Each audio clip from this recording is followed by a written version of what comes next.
When I was a kid and Inspector Gadget was released, I thought it was the coolest idea ever. Sure, I didn't know anything about the cartoon it was based on, but the story about a man who is robotic and is equipped with different accessories and weapons seemed awesome. I remember the Happy Meal toy that was based on the movie.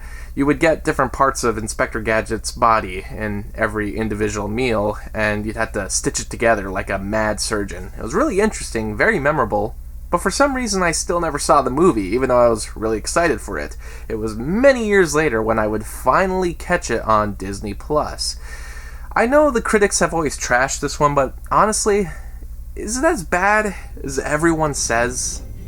Disney was on top of their goofy, live-action comedy game in the 90s, so it only made sense that they'd enlist Matthew Broderick into a leading role.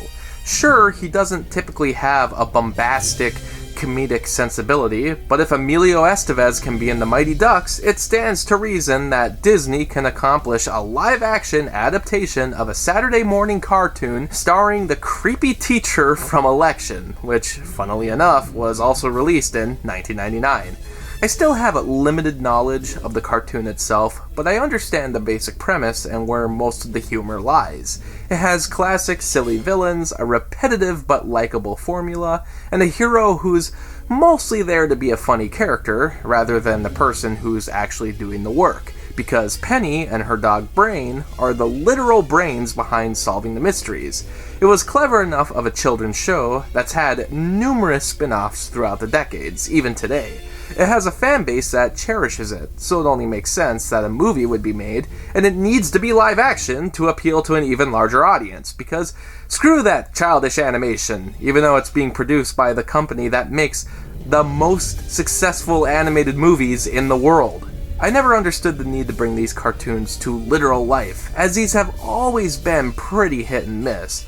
But Disney was taking their chances. They had already been successful with George of the Jungle, which also stemmed from an animated program, and at the time, Disney owned Deke Entertainment, which allowed them to create theatrical films of their beloved children's franchises. Inspector Gadget was successful enough, but it got destroyed by critics. Finally, a little over 20 years later, I checked it out.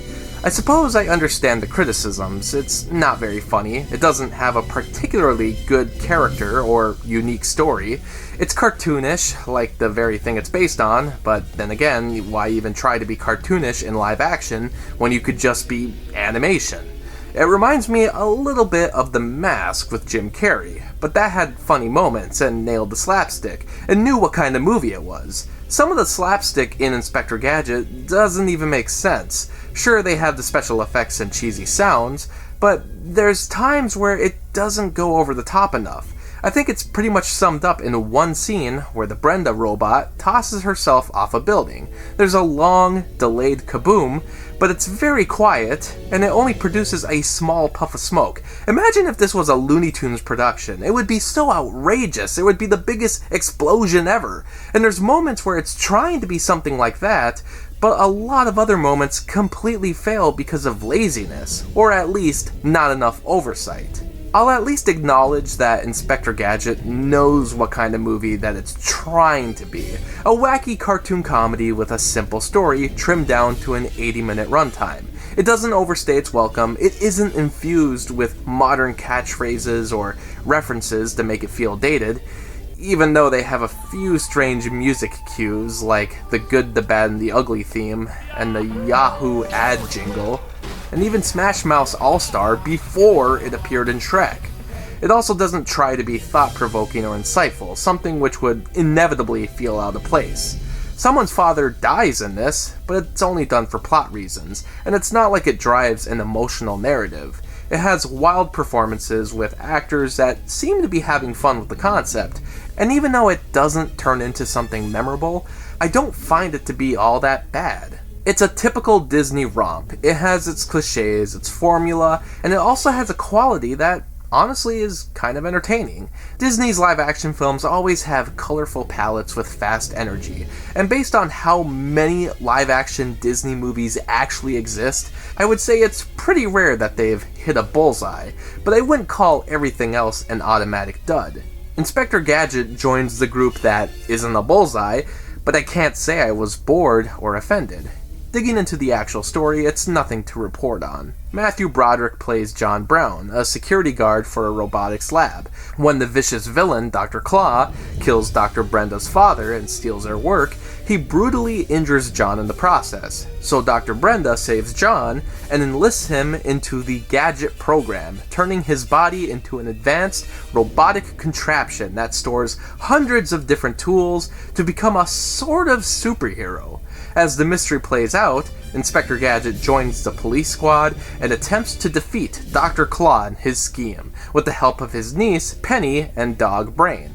Or he drops them off at home before the finale, I guess. It's not too different from the formula on the TV show, but there's several changes that don't really make sense. For instance, Rupert Everett plays Dr. Claw, and you see his face the entire time. With an actor like that, you're obviously going to show him off if you're paying a huge salary for him to star, but it doesn't fit the characteristics of the original villain. Matthew Broderick doesn't sound like the original Gadget, and I'm not sure how similar his traits are either. What I do know is Penny and Brain usually had a larger role in the show, helping Gadget to complete almost every mission in every episode, yet their roles here are downsized. This was probably done because they got a big name like Broderick to play Gadget, so they're going to show him off, but you could have still had him act like the original character, or act as a comic relief, while letting Penny and Brain have their usual roles. It's an unnecessary change that happens a lot in these live-action adaptations. They want to bring in the old fan base, but they also want to deviate as much as they can. The plot is simple enough and goes through the cliches that have been repeatedly done at this point. Dr. Claw captures Gadget before the third act. He destroys Gadget's computer chip, but through the power of human spirit, Gadget proves he doesn't even need the computer chip to survive. It doesn't explain why he laid shut down in the landfill for so many hours, but during this time I guess it gives the imposter Gadget a chance to frame the real Gadget for a bunch of crimes, mostly relating to explosions and fire. Yeah, I forgot to mention, there's an imposter Gadget here. There's two Inspector Gadgets. This is when things get really over the top, but the fake Inspector Gadget scenes are kind of my favorite. It's when Broderick is given the chance to be silly and crazy, and you never really see him do a role like this. As the real Gadget, he's pretty much doing his normal acting routine. But as the fake Gadget, he totally eats the scenery, and I love it. Some of the jokes are pointless, and it makes me question if this was originally a much longer movie. For instance, there's a very small subplot about Claw being a former obese person. They show a larger version of Rupert Everett on the cover of Forbes, and he knows Dr. Brenda from college because at one point he reminds her that he used to be overweight, and that's why she maybe doesn't recognize him. Then later, when he holds her hostage, she screams that she liked him better when he was bigger, so then he starts to monologue about all the sugary food he's gonna eat after this. What's the point of all this? There's also an extended driving sequence with the car that talks and never shuts up, the Brenda robot whose only purpose is to explain exposition and then die, and there's a bunch of after-credit sequences, one that features Mr. T and Jaws from The Spy Who Loved Me. What's going on? Throughout the entire film, there's weird flashbacks and dream sequences, all that come rushing out of nowhere through these thought bubbles. Not to mention the weird 3D Vectrex transitions, but it makes me wonder if this had a longer work print that was cut substantially, because it's like it's attempting to fit all this extra shot footage into a really short movie. I wish there was more information about the production, but this DVD is old and was never properly re-released with new features. It even has that non-anamorphic widescreen that was prevalent on early DVDs back when everyone had a square TV set, so unfortunately it needs to be zoomed in on a modern television. It's available on Disney Plus and claims to be HD, but I have my doubts. I'm thinking they're just using the old DVD source. Being a dated release, it contains limited special features, one titled, Go Inside Inspector Gadget. Okay, why the hell would I want to do that? Before you know it, the credits are rolling, the digital car face still won't shut up, and I'll Be Your Everything from Youngstown starts playing.